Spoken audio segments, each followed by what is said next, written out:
Understanding vulva changes. Why the changes you see down there? Hey everyone. Today I want to dive into a topic that doesn't always get the attention it deserves, but is super important for every person with a vulva. We're talking about the changes that can happen down there and what might be responsible for those changes. So whether you're a seasoned expert on your own anatomy or just starting to get curious, let's break it down together in a way that's engaging, relatable, and informative. First off, let's acknowledge that our bodies are constantly changing. It's a natural part of life. From the moment we hit puberty to our reproductive years and beyond, our vulvas can go through a whole range of transformations. And guess what? That's completely normal. It's like how our skin might change with the seasons, or how our hair can look different depending on the weather. There are so many factors at play, and understanding them can help us embrace these changes rather than fear them. One of the biggest influences on the changes we see in our vulvas is hormonal fluctuations. Hormones are these little messengers in our bodies that can affect everything from our mood to our skin, and yes, even our vulvas. For example, during our menstrual cycle, estrogen and progesterone levels rise and fall, which can lead to changes in the vulva's appearance and sensitivity. You might notice that your vulva looks a bit different right before your period, or that it feels a little more sensitive at certain times. That's just your hormones doing their thing. Another major factor is age. As we move through different life stages, our bodies undergo a lot of changes, and our vulvas are no exception. During puberty, we see the development of pubic hair and changes in size and shape.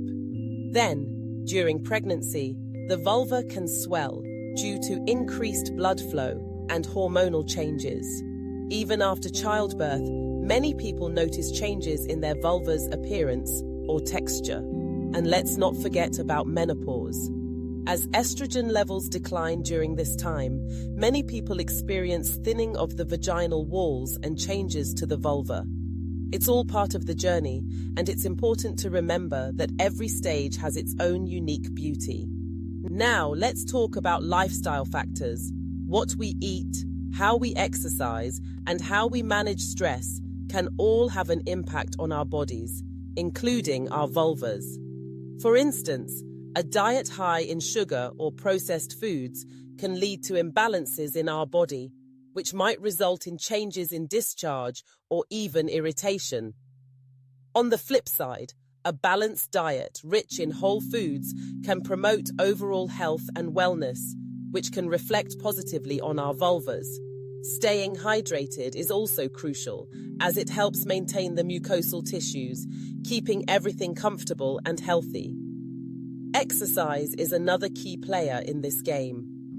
Regular physical activity can improve circulation, which is great for your vulva because it means better blood flow and potentially a healthier appearance. Plus, exercise can help regulate hormones and reduce stress, which can also contribute to those changes we experience. And let's not overlook the importance of mental health.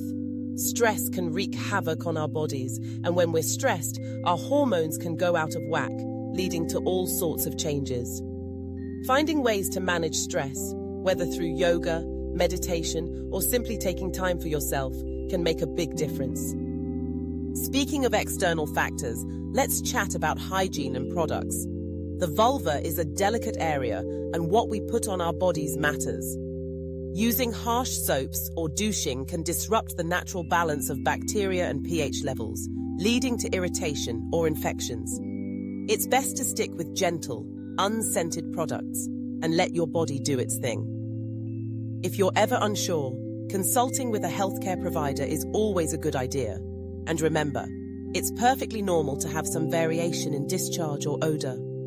Our bodies are unique, and so is our vulva. Now, let's address something that many people might not think about: the impact of sexual activity. Engaging in sexual activity can lead to changes in the vulva, from increased blood flow to changes in lubrication. It's all part of the natural response of our bodies. If you're using lubricants or other products, it's important to choose ones that are body-safe and compatible with your body's chemistry. Just like with hygiene products, what we use can make a big difference in how our vulvas feel and function. Another aspect to consider is the impact of medical conditions. Conditions like polycystic ovary syndrome, PCOS, endometriosis, or infections can lead to noticeable changes in the vulva. If you're experiencing any discomfort or significant changes, it's always best to reach out to a healthcare professional. They can help you understand what's going on and provide guidance on how to manage any issues. And let's not forget about the power of self-exploration. Taking the time to get to know your own body can help you understand what's normal for you.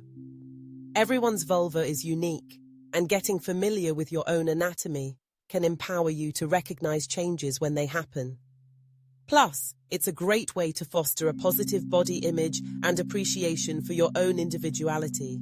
So, to wrap things up, the changes we see in our vulvas can be attributed to a mix of hormonal shifts, aging, lifestyle choices, hygiene practices, sexual activity, and any underlying medical conditions. Embracing these changes rather than fearing them is key. Our bodies are dynamic, and they tell a story of our journey through life.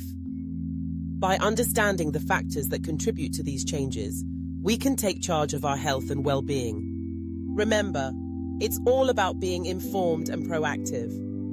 If you ever have questions or concerns, don't hesitate to reach out to a healthcare professional who can provide personalized advice.